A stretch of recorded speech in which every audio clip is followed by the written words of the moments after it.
Hello guys, for today's video, ipag-tour ko kayo dito sa aking mini garden. So ito yung talong ko guys, or eggplant na tinanom ko lang na mga 3 months ago. So ganito na guys, kahit hindi siya masyadong mataas, pero namunga na siya. Ang cute, 'di ba?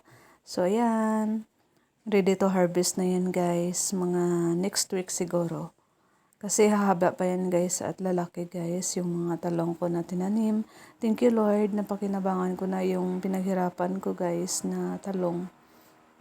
Sana marami pa siyang mabunga.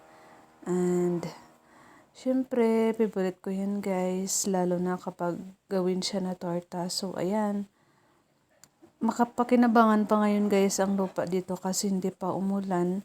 Ang kaso, ang problema lang dito guys kapag umuulan na kasi binabaha dito guys. So ngayon, tag-init kasi, katag-init. So, kaya nagtanim tayo dito. So, ito naman yung papaya natin guys. Medyo maliit pa siya.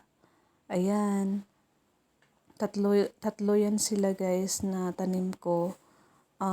Mga December yun ata guys. So, maliliit pa talaga yan nung tinanim ko. At ngayon, medyo mataas na sila kasi alaga ko sila sa dilig palagi. And nilalagyan ko rin sila ng fertilizer para mabilis sila tumaas at lumaki guys.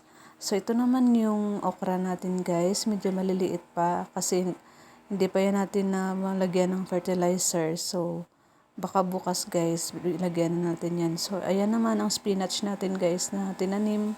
Bago ko lang yan na tinanim guys. Hopefully na So, ito naman yung saluyot guys. My favorite guys. Lagay natin sa laswa na favorite natin kainin. So, ayan.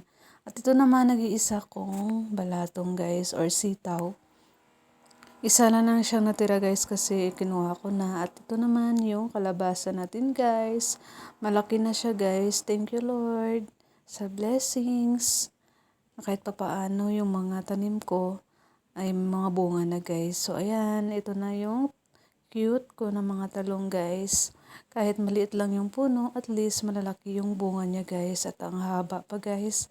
So ayan, ma-share ko guys sa inyo na aking mini garden dito sa YouTube ko. So thank you guys for all my subscribers. God bless guys. Love you all.